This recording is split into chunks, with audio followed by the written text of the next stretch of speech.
Let me start with the part that should make every American, Republican, Democrat, Independent, whatever, sit up a little straighter in their chair. When the President of the United States starts talking like Greenland is a prize on a game show, the rest of the world doesn't hear negotiation tactics.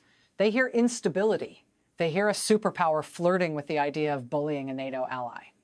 And they hear a message so reckless that even people in Trump's own orbit have to scramble to contain it before it turns into an international crisis with a Made in America label slapped right on the front. That's why what happened next matters. A bipartisan group of U.S. senators, Republicans and Democrats, plus independents, went to Nuuk, Greenland, with a message that was about as clear as it gets. We do not support Donald Trump's threats toward Greenland, Denmark, and NATO, and if Trump moves on Greenland, Congress will use every tool it has to stop it, including impeachment and removal. That's not a progressive activist saying it on a podcast. That's U.S. senators from both parties showing up in person, standing shoulder to shoulder with Greenlandic and Danish leaders, basically saying, we're here to reassure you that the United States is still capable of sanity, even if our president is not. And I want you to feel how rare that is in this era. We live in the age of performative partisanship, where even agreeing that water is wet turns into a cable news cage match. So when you see a delegation that includes Republicans alongside Democrats, and you hear a Republican senator like Lisa Murkowski emphasizing that relationships with allies are not supposed to be Republicans versus Democrats, that's not just diplomatic niceness. That is damage control. That is the U.S. Senate, in effect, trying to mop up after a president who treats foreign policy like an attention-seeking hobby. Because the core point isn't complicated. Denmark is a NATO ally. Greenland is part of that relationship. The idea that the United States would take Greenland by force isn't just grotesque. It's strategically self-destructive. Senator Chris Coons, speaking as part of that delegation, highlighted sovereignty, territorial integrity, and self-determination, the basic principles that keep alliances from collapsing into fear and resentment. The whole point of NATO is that friends don't threaten friends. Friends don't float military takeover fantasies and then shrug when allies look terrified. And if you want to understand why this is such a big deal, listen to what Senator Jeannie Shaheen warned. Even suggesting the U.S. would take Greenland by force does real damage. Damage to relationships, damage to national security, and damage that plays right into the hands of adversaries like Russia and China. That's not abstract. That's the entire logic of deterrence and alliance credibility. If you fracture trust, you fracture power. If you force allies to wonder whether the United States is a protector or a predator, you are doing Vladimir Putin's work for him free of charge. Here's the part that should embarrass every Republican who ever tried to sell Trump as the strong option. This Greenland obsession is not strength. It is insecurity with a passport. It is the international version of a guy flipping over the Monopoly board because he's losing. And the senators didn't just talk about the moral wrongness. They talked about the practical point that makes Trump's threat even more idiotic. If the United States wants to expand basing, increase cooperation, or develop critical minerals, Greenland and Denmark have been clear they want partnership. You don't need threats. You need diplomacy. You don't need chest thumping. You need agreements. You don't need a tantrum. You need competence. And that's why that poll number mentioned in the material matters so much. Reportedly, 86% of Americans oppose the use of military force in Greenland. In other words, even if Trump thinks this is great TV, the public is telling him in plain language, no. Now, let's talk about the human cost of this kind of rhetoric, because the file captures something that should haunt you. There's mention of Greenlandic and Danish officials describing children going to bed worried they might wake up to an American invasion.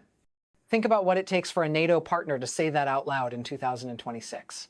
Children in an allied country afraid of the United States. That is not America first. That is America turned into the nightmare. And as if that weren't enough, the same material folds in something even more unsettling.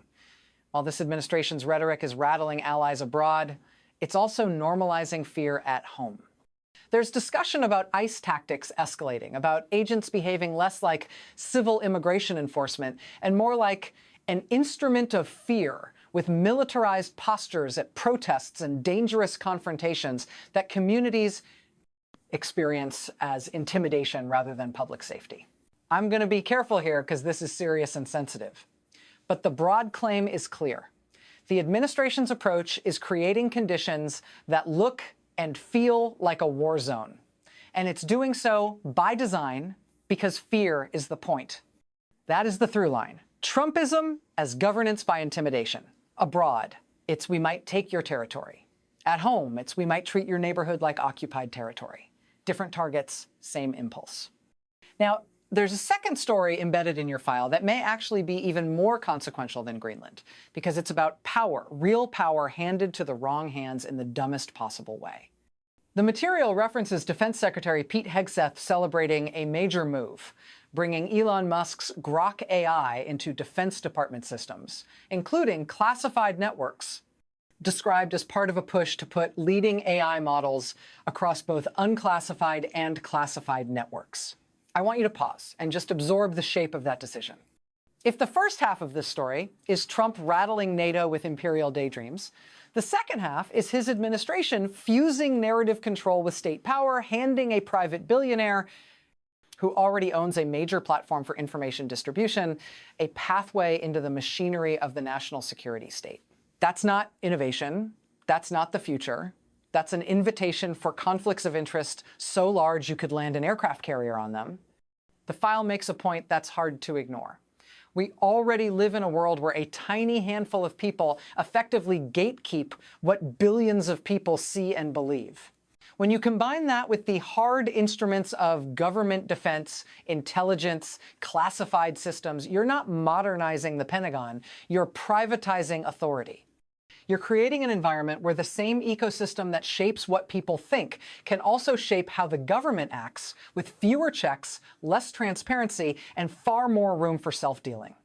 And then there's the warning about how AI tools have been abused to create non-consensual sexual deepfakes, and the claim that such abuse became monetized. It's a reminder that AI is not automatically a neutral, benevolent force. It's a capability. And capabilities reflect values. If the incentive structure is profit and power, you get profit and power outcomes often at the expense of privacy, safety, and basic decency. So if you're asking what the Greenland story and the Grok in the Pentagon story have in common, here's the answer. Both are about the corrosion of guardrails. In one case, the guardrails are alliances, sovereignty, NATO credibility. In the other, the guardrails are civilian oversight, conflict of interest boundaries, and the idea that classified national defense systems are not a playground for billionaire vanity projects. And layered through all of this is the worldview the file describes as spheres of influence, a mentality where strongmen carve up the world like it's a steakhouse menu. Russia gets its empire, China gets its sphere. The United States, in this warped MAGA imagination, gets to treat the Western Hemisphere like a personal backyard. And then on top of that, you add the darker piece, crony capitalism. The idea that everything is negotiable if someone is willing to pay the right person, buy the right coin, flatter the right ego, or deposit the right money in the right offshore account. That's the part that should terrify conservatives, who claim they care about national honor, fiscal responsibility, and institutional integrity. Because what Trump is selling isn't conservative governance. It's transactional governance. The state becomes a marketplace, policy becomes a vending machine, you drop in cash, you get a favor. And here's the most revealing punchline in this whole mess. Russia, according to the file, once tried a covert operation in 2019 involving falsified documents to make it look like the US was trying to seize Greenland from Denmark to sow discord within NATO. The point made is devastating. Russia doesn't need to run a covert operation if the American president will do the same work out loud for free on camera. That's the essence of Trumpism as a national security threat. It's not just that he has bad instincts. It's that he broadcasts them like a product launch, and then his allies have to fly to Nuuk to reassure nervous partners that the United States hasn't fully lost its mind. So where does this leave us? It leaves us with a bipartisan Senate delegation doing the job the president won't do, defending alliances, defending sovereignty, and reminding the world that America is supposed to be a partner, not a bully. It leaves us with Democrats, and yes, some Republicans, warning that even the rhetoric of force is damaging because it signals unreliability and invites adversaries to exploit the cracks. And it leaves us with a chilling domestic picture. An administration that appears comfortable deploying fear as a governing tool, while also moving to fuse private tech power with public defense infrastructure in ways that could haunt us for years. This is not about one bad headline. This is about a pattern. Degrade trust, weaken institutions, elevate loyalists, outsource power to cronies, and then dare anyone to stop you. The only antidote to that pattern is sunlight and consequence. Sunlight, so the public can see what's being done in their name. Consequence, so the people doing it learn that government is not a toy and the Constitution is not a suggestion. And if you're sitting there thinking, surely Republicans will stop this, I want you to remember what forced this Greenland delegation in the first place. Republicans didn't move because they found a conscience. They moved because the damage became too visible to deny. They moved because the idea of threatening a NATO ally is the kind of thing that can't be spun forever, not even with an entire right-wing media ecosystem pumping fog into the room. So yes, it's good that they showed up. It's good that they reassured Greenland and Denmark. It's good that they said, in effect, we will not allow this. But it's also an indictment of where we are. The United States Senate has to reassure allies that the United States won't invade them, because the president keeps flirting with the idea like it's a branding exercise. That's the choice in front of America now. Do we want to be a country that leads by alliances, law, and credibility? Or do we want to be a country that leads by threats, intimidation, and the whims of one man's ego?